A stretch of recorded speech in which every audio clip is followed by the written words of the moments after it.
Vamos con el tema de las elecciones catalanas. ¿Qué va a pasar en Cataluña el domingo? Me gustaría que se pronunciaran ustedes. ¿Qué intuyen que puede estar ocurriendo? Pues hay una cosa que creo que es de justicia decirlo, y además ahora, antes de que terminen las elecciones, creo que Vox está haciendo una campaña inmejorable, y creo que el PP, a pesar de tener un candidato extraordinario, que lo tiene, está haciendo una campaña inempeorable. Entonces, las elecciones en general, y esto es un poco una etapa 2.0 de lo que pasó el 23 de julio, y desgraciadamente lo que puede pasar también o desgraciadamente o no, de lo que puede pasar en las elecciones europeas. Pero la concepción, hablando del constitucionalismo y luego hablamos del independentismo, la concepción que tienen algunos partidos, en este caso, con mucha pena lo digo, el PP, de que intentar hacer cosas completamente anodinas, como si los ciudadanos no fueran lo suficientemente adultos como para entender campañas y problemas complejos, es terrible. Vox ha hecho una campaña basada casi en exclusiva en un solo elemento, que es la inmigración, que es un asunto que preocupa muchísimo. Ha hecho de eso un eje de campaña, y Vox, que empezó la campaña electoral con unos resultados o con unos pronósticos demoscópicos regulares, empeorando de manera clara sus resultados, ahora mismo ya está pujando por mantener la cuarta plaza, y es probable que la consiga. Y en paralelo, el Partido Popular, con un candidato al que quemaron desde el principio, francamente bueno, con unas ideas muy claras y que además se había enfrentado a la dirección por los temas correctos, no por una batalla orgánica, que es a lo que estamos acostumbrados, sino por una batalla ideológica y profunda, de repente le han llevado a una campaña que podría haber hecho perfectamente Junts, Sumar o Vecinos por Torrelodones. Entonces, pues es una pena que en un sitio tan trascendental la apuesta política sea la nada. Sí, yo creo, estoy bastante de acuerdo con este análisis, aunque diría que la campaña de Vox no está 100% basada en la inmigración. Está basada, yo creo que de manera más clara que nunca, en la protección de los más vulnerables, ¿no? El discurso que hizo Abascal en Nou Barris defendiendo la construcción de vivienda social de Falange, por ejemplo, y comparándola con cómo el capitalismo ha convertido Barcelona en una especie de parque temático para turistas, me parece que es muy, muy necesaria, y que a la gente, a los analistas políticos, les descoloca mucho un giro social de Vox, porque es algo que no tienen en su esquema mental, y creo que es muy valioso lo que están haciendo. ¿Y usted qué cree que va a pasar? Pues creo que Vox va a tener un resultado muy bueno, mucho mejor que el que tenían, y que va a dar la sorpresa a Alianza Catalana, porque hay mucho voto oculto tanto con Vox como con Alianza Catalana, y que van a dejar claro que el eje en esta campaña es que hay una parte de la población muy vulnerable a la que el sistema no está atendiendo, y que en cuanto hablas sobre los problemas que ellos tienen cada día, te van a votar. ¿Usted cree que Alianza Catalana entra en el Parlamento? Sí, yo creo que entra, y creo que va a tener un muy buen resultado, mucho mejor del que le dan las encuestas, la verdad. ¿Y usted qué piensa, don Juan Carlos Tellez? ¿Qué pronóstico se atreve a hacer? Yo creo que Alianza Catalana sí que es verdad que puede entrar en el Parlamento.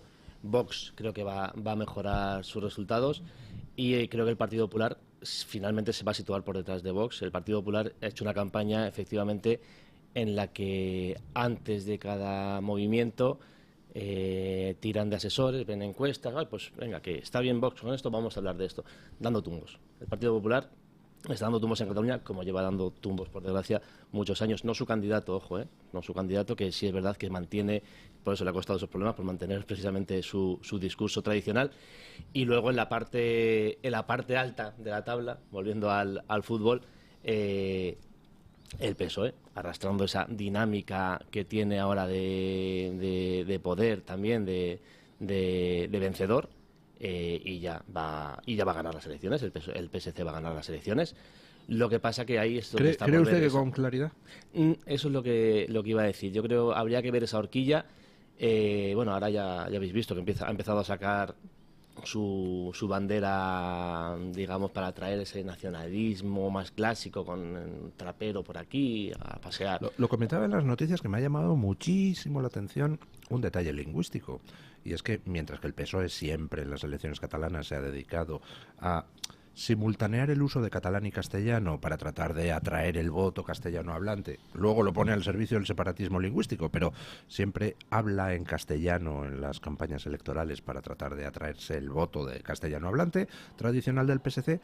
Sin embargo, en este debate que hubo en TV3, Illa no utilizó el castellano en ni una sola ocasión. Es decir, a por el voto a por el que van es a por el de los votantes de Junts, de RC, de la CUP. antigua Unión. Efectivamente, ese es un poco el giro que está dando Illa. Y es que al final al PSOE le salen las cosas bien. Que las cosas hay que reconocerlas, al PSOE le salen las cosas bien. El PSOE mañana ve que Orriols está pujando y copia el discurso de Orriols, y el PSOE gana votos de la parte de Alianza Catalana. Suena muy loco, muy marciano, pero es así. El PSOE, como es un partido en el que vamos a llamarlo, moralidad no existe, si toca centrarse en el idioma catalán, nos centramos en el idioma catalán, como si tenemos que expulsar el castellano de la vida, porque ¿para qué sirve el castellano? ¿Para qué sirve la lengua oficial del Estado? Pero le sale bien. Lo que no sé si le saldrá también, ya tiene muchas hipotecas. No sé si le saldrá también como para gobernar en solitario. Yo creo que ahí está también un poco jugando el gobierno central. Las alianzas. Ahora Junts no existe, Junts de repente será fundamental para el PSC. El PSOE, ya hablando de Madrid, es capaz de dejar gobernar a Junts sin problema, garantizándose luego una buena legislatura y unas buenas posibilidades para dentro de 4 años. Es así. Pero lo que son las elecciones, parece claro, ¿no? A ver, no son las encuestas, y menos en los últimos años, muy fiables. La Biblia. Pero es que todavía tengo clavado aquella escena con Artur Mas, donde encarga a su centro de estudios de opinión, el CIS catalán, le encarga una encuesta antes de unas elecciones, mayoría absoluta de calle, y luego resulta que fue un fracaso estrepitoso donde perdieron como 20 escaños. Sí, por eso. En Cataluña pasan cosas muy raras con las encuestas, y yo personalmente no doy por sentado que Illa vaya a quedar muy por delante de Puigdemont. Es que muy por delante no, desde luego. Yo creo que ganará, pero no muy por delante. Pero de todas formas, al gobierno de España y a Pedro Sánchez, lo peor que le puede pasar de manera absolutamente clara es que el PSC tenga opciones de formar gobierno. Es que eso es un problemón de primera magnitud. Que gane con soltura, eso le vendría muy mal. Sí. Es un problemón de primer orden. ¿Por porque Pedro Sánchez necesita, para mantener su gobierno y su aritmética parlamentaria en el Congreso, que Junts le siga apoyando. En el caso en el que Puigdemont pueda ser presidente de la Generalitat, pero Salvador Illa tenga la opción de conformar una mayoría alternativa, ¿qué incentivos va a tener Puigdemont para seguir soportando al gobierno central en el Congreso de los Diputados? Ninguno.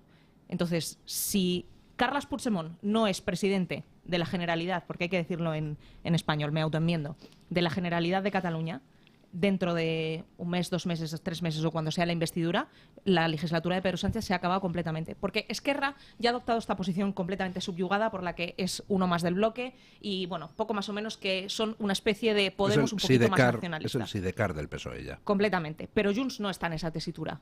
Y no estando en esa tesitura, ahora mismo Puigdemont, la única alternativa que tiene para justificar toda esta oportunidad, en el fondo, que le ha dado el PSOE, porque Junts estaba completamente desahuciado hasta que la amnistía volvió a entrar en nuestras vidas, porque en la aritmética parlamentaria de repente requería de ella. Pero en esta nueva oportunidad que le ha dado la vida a Puigdemont de ser un prófugo de la justicia al que nadie hacía caso en el Parlamento Europeo y era una especie de avestruz que andaba por ahí y alguien de vez en cuando le miraba y decía, ¡ay, un avestruz! Pero poco más atractivo tenía. Ahora que ha recuperado toda esa fama y todo ese poder y toda esa capacidad de influencia, o la aprovecha ahora o su carrera política y su capacidad de influencia se acaban para siempre. Entonces, aquí, para Pedro Sánchez, hay una alternativa, que es Carles Puigdemont presidente, o él deja de serlo. Y, por lo tanto, entre Puigdemont y que Cataluña se independice, que bueno, si tenemos 16 regiones más de España, que más le dará que una más, una menos, o que él siga en la Moncloa, pues ya sabemos cuál es la alternativa. Por eso decía que incluso ella se puede echar a un lado, obligadísimo, por supuesto, porque al final Puigdemont, donde tiene poder, es en Madrid. Exacto. Con lo cual, y Madrid al final, ya sabemos que el PSOE es mando único, un hombre y sus fieras por detrás. Y ya, si no tiene ese resultado tampoco holgado, se puede, discurso de generosidad, ya sabéis cómo y ya este talante que nos vende, esta moderación, me echo a un lado. No quiero dificultar la gobernabilidad de Cataluña en estos momentos tan delicados con el gobierno central, el peligro que suponen las hordas turbofascistas, ya sabéis cómo funciona todo esto. Y ya se echa a un lado y ya se queda de líder de la oposición, como hay cámaras, digo oposición, entre comillas, se permite al nacionalismo seguir abonando ese terreno que lleva abonando 25, 30, 35 años y Puigdemont consigue afianzar su vuelta a Cataluña, su liderazgo dentro del mundo nacionalista, sin una Esquerra fuerte tampoco, que Esquerra es el sumar ahora de el apoyo del PSOE y poco más. Yo no estoy seguro de estar de acuerdo con lo que están ustedes diciendo. Vamos a ponernos en Está la usted muy tesitura. peleón esta mañana. Estoy peleón. No, pero yo me dejo convencer si me dan buenos argumentos. Vamos a ponernos en la tesitura de que el PSOE más ERC más posiblemente los de Sumar pues sumen más de 68 escaños, es decir, que pueda formarse gobierno con Illa como presidente de la Generalidad. ¿Por qué no lo iban a formar? ¿Qué puede hacer Junts para evitarlo? Nada. ¿Qué puede hacer en Madrid Junts para...? Puede muchas cosas. Bloquear la legislatura. ¿Bloquear en qué sentido? En todos. Le necesitan para todas y cada una de las votaciones en el Congreso de los Diputados, para todas, no solamente para los presupuestos, para cada cosa. Si es que la mayoría aritmética parlamentaria requiere de todos. Los presupuestos se prorrogan y en cuanto al resto de leyes... Anda, que no está Feijóo deseando que Sánchez le pida el voto para sacar adelante cualquier cosa. Quiero decir, la inmensa estupidez de los que no tienen que ser estúpidos siempre es un factor que hay que tener en cuenta. Y mucho más en este caso, que demuestran ampliamente que ahí cuando tienen que equivocarse se lanzan a por dos tazas. Pero la pura verdad es que para que el bloque Frankenstein se mantenga vivo, Junts tiene que mantenerse vivo. Y Junts no va a tener ningún incentivo para mantenerse vivo si... Usted es Puigdemont, yo soy Pedro Sánchez. Sí. Tengo posibilidad de gobernar en Cataluña y le digo, mira, no solo me vas a dejar gobernar, sino que además me vas a votar tú, porque resulta que tengo aquí la ley de amnistía, que como me tocas las narices no sale. Pero... ¿Tiene herramientas de chantaje Pedro Sánchez sobre Puigdemont también, ¿no? No, no creo, porque la amnistía no solamente depende de Puigdemont, la amnistía también va por Esquerra y entonces el tema de todo esto es siempre teoría de juegos, que es quién pierde y qué es lo que pierde si uno de los dos se enfada. Entonces, en un momento dado, teniendo en cuenta además cuál es el descrédito que lleva acumulado Pedro Sánchez durante todo este tiempo, el propio Pedro Sánchez es consciente que ahora no puede ir a unas elecciones generales, porque la última vez la tómbola había comprado una de 1 millón de papeletas y resulta que tuvo la inmensa suerte que le tocó, pues porque el resto tiró las suyas. Sacó la bola del saquito Feijóo y dijo, toma, Sánchez, pum. Bien, efectivamente, pero en cualquiera de los casos le tocó, sea por mérito propio o de mérito del rival, le tocó. Volver a jugárselo a esa carta es sumamente difícil. Entonces, lo que puede perder Pedro Sánchez, que es la Moncloa, es mucho más valioso para Pedro Sánchez que el órdago que le pueda echar a Puigdemont, y la prueba evidente es que lo ha cedido todo hasta ahora. De hecho, Pedro Sánchez está en una posición de infinita superioridad con Puigdemont, precisamente porque este señor es un delincuente prófugo de la justicia que iba a vivir el resto de su vida con una espada de Damocles en Bélgica, que es el peor lugar del planeta Tierra. Entonces, viviendo en el peor lugar del planeta Tierra, un señor que efectivamente además estaba completamente olvidado, Pedro Sánchez podía haber ejercido una capacidad de influencia infinitamente mayor y sin embargo lo ha rendido todo. Entonces la experiencia nos demuestra que él piensa que Puigdemont, él le tiene mucho más respeto y miedo a Puigdemont del que le tiene Puigdemont a Pedro Sánchez, que es nada, porque sabe que se arrodilla a la mínima. Entonces, en este caso, yo creo que Pedro Sánchez está perfectamente dispuesto a ceder Cataluña, a menos que entienda que recuperando Cataluña, en un momento dado puede ir a unas elecciones dentro de 4, 5, 6 meses en las que se conformen unas nuevas mayorías parlamentarias en las que no necesita Junts, que eso sería otra alternativa. Yo voy a dejar dos cuestiones. La primera, a ver, en parte don Luis tiene razón por ser Cataluña, porque el PSC dentro del PSOE sabemos la fuerza que tiene, aunque es verdad que siempre nos olvidamos un poquito de otros territorios con mucha fuerza, como Navarra, etcétera. Pero es un melón desagradable, pero le llega a Pedro Sánchez a Puigdemont y le dice, tengo aquí la ley de amnistía, como usted dice, y si no me quedo con Cataluña, se acaba la ley de amnistía. Puigdemont coge esa ley y se la entrega a Feijóo y le dice, vamos a suavizarla, vamos a maquillarla, y en vez de amnistía lo llamamos ley de la patata caliente catalana. ¿Y usted cree que Feijóo desaprovecha la entrada de Moncloa y no aprueba esa ley? No sé, pero Feijóo más Puigdemont no tiene mayoría para aprobar esa ley. Y Vox, desde luego, no iba a votar a favor de semejante centro. Claro, el parapeto de Vox, que es lo que podría salvar eso. Pero yo creo que hoy en día, en el tablero político, sí creo que estoy con Pilar en esa fuerza que tiene Puigdemont. Hay un poquito más que Sánchez, aunque bueno, ya sabemos que Sánchez en cualquier momento coge la chistera que debe tener allí en su dormitorio y te saca 4 víboras, 5 conejos y Puigdemont se queda en Bruselas para toda la vida.